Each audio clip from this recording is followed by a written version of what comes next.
जी, आपके चरणों में कोटि-कोटि प्रणाम। महाराज जी, मेरा बेटा कैंसर जैसी भयंकर बीमारी से ग्रस्त है। हम सब परेशान हैं। ऐसी स्थिति में महाराज श्री, आपका मार्गदर्शन हमारे जीवन में बहुत ज़रूरी है।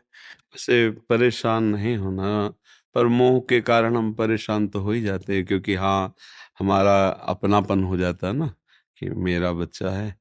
पर ये जीव आपसे अपना हिसाब लेके ही रहेगा। ये आपका हिसाब लेने आया है। अगर देने आता ना, तो स्वस्थ, विवेकवान और ऐसे आचरण करता, ऐसी कमाई करता कि आपको हर्ष होता, सुख होता। अब ये पूर्व कर्म के अनुसार बेचारा, अब वो जीव बंधन में होता है, इसके रहस्य को समझना थोड़ा-सा कठिन पड़ता है, पर ये जीव आपका पुत्र नहीं है, असली में समझो। पहली बात तो भगवान का अंश है, दूसरी बात सृष्टि में आपके द्वारा और इसके द्वारा कोई ऐसे कर्म बने हैं जिनसे इसके द्वारा आपको कष्ट होगा और उस कर्म के द्वारा ये स्वयं में पीड़ित है, स्वयं में परे। बिल्कुल आप सच्ची बात समझिए, कोई यहाँ किंचन मात्र किसी को कष्ट नहीं दे सकता। हमारे कर्मों का परिणाम ही हमारे सामने आता। अब घबराना नहीं। देखो, ये जो जीव है, ये कभी नहीं मरता। ये शरीर कभी नहीं टिकता, किसी का नहीं टिका। भगवान भी अवतार लिए ना, तो अंतर्धान होने की लीला उन्होंने भी की। देखो, राम जी सरयू में और कृष्णचंद्र जी के पैर में वो व्याध बाण मारता है और उसको पहले परम धाम भेजते हैं, फिर आप परम धाम। तो देखो, यहाँ का नाम है मृत्यु लोक। यहाँ जाना ही है, शरीर का भोग भोग करके, पर चैन से और धर्म युक्त रहो। इसकी जितनी सेवा बने, इसको सेवा करो, प्रोत्साहन देते रहो। और जरूरी नहीं है कि ये आखिरी करने ही आया है, हो सकता है कर्म समाप्त हो, ठीक हो जाए, ऐसा होता है। तो उसमें आपको ज़्यादा परेशान नहीं होना। पर हमारी सहयोग की बात, अगर ये थोड़ा नाम जपने लगे और ठाकुर जी का चरणामृत, आपको अमोघ बात बता रहे हैं। अकाल मृत्यु हरणम, सर्व व्याधि विनाशनम, श्री कृष्ण पादोदकम पीत्वा पुनर्जन्म न विद्यते।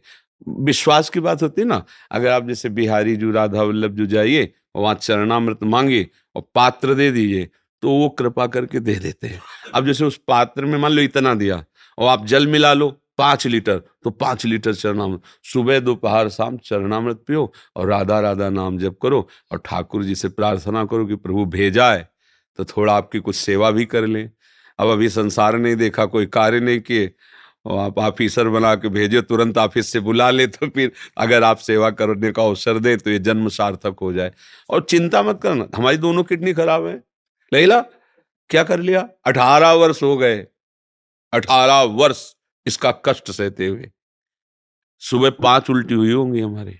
2 बजे हम स्नान करते, 1:30 बजे लगभग उठ जाते हैं, तो 5, हिम्मत नहीं कि हम निकल सके। जब आए तो ऐसे धीरे धीरे धीरे धीरे धीरे ऐसे।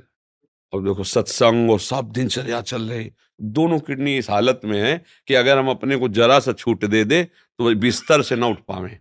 ये जैसे लोग कहते आज रहने दो सत्संग मत, हम कहा अगर एक दिन हमने छोड़ा तो ये मार देगा मन कि अरे अब हमें बहुत कष्ट है। बिल्कुल नहीं, इसको हम रगड़ रहे हैं। जैसे ना, पता है कि बेईमान नौकर भाग ही जाएगा, तो फिर जितना काम करवा लो, भाग तो जाएगा ही। ऐसे ही हम इससे व्यवहार करते हैं शरीर से, ये जाएगा, ये बेईमान है, हमारा साथ देगा नहीं, अब इसे जितना कर लो।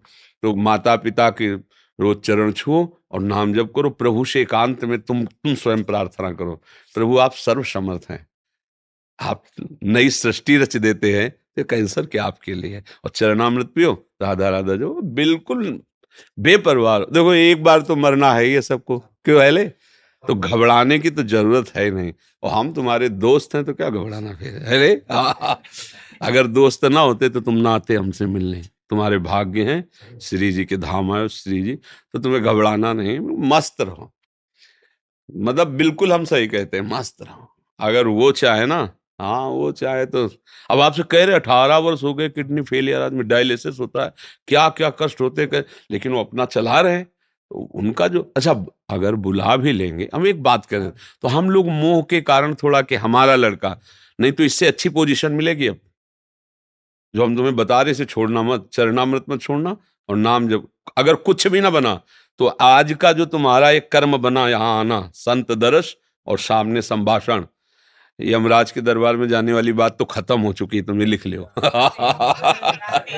तो एक बार वृंदावन आ गए, एक बार तुमने, अब हम संत तो नहीं हैं पर हम श्री जी के हैं, एक बार श्री जी के जनों से मिल गए, एक बार राधा नाम सुन लिया, बोल दिया, अब यमराज की ताकत नहीं है, यमदूतों की ताकत नहीं, क्या राधा राधा क्या नहीं हो सकता बच्चा, क्या नहीं हो, कुछ नहीं दुर्लभ है। अगर तुम राधा राधा जपो और सोच लो कि प्रभु आपका यह विधान है तो बुला लो, नहीं फिर तो आप मतलब पक्का समझो हमने इससे बहुत बड़ी सिद्धि देखी है। चरणामृत, वृंदावन की रज और नाम, रहे तो रहे, अगर नहीं रहे तो ऐसे बनोगे जाके ना आगे कि फिर कोई हाथ नहीं लगा पाएगा आंसर कैंसर। भगवान के नाम में, प्रियाजू के नाम में बड़ी सामर्थ्य है ना, मस्त रहे एकदम। जो कष्ट पड़े हो, हाँ, वो देखो क्या, अगर आप अपने दिमाग में, हम अपने दिमाग में अभी रखें ना, हम किडनी फेलियर हैं, हम तुमसे बात नहीं कर पाएंगे, पर हम उसे काटते रहते हैं, ये शरीर का धर्म कुछ मस्त एकदम। तो उस मस्ती ने क्या किया है कि हमारे दिमाग की जितनी भी नकारात्मक भावनाएं आनी चाहिए वो सब नष्ट कर दिए। तो हमें याद ही नहीं रहता हमारी किडनी खराब, जब डायलिसिस करते हैं डाउन होते हैं तब थोड़ा सा, नहीं तो फिर एक याद है अपने मस्ती में। तो ऐसे मस्त रहो, और जरूरी थोड़ी कि कैंसर मारने ही आता है, प्रारब्ध खत्म वो चला भी जाता है। और बड़े बड़े महापुरुषों को हुआ, रामकृष्ण परमहंस जी के गले में कैंसर था, ये कोई ऐसी बात नहीं, ठीक है, मस्त एकदम।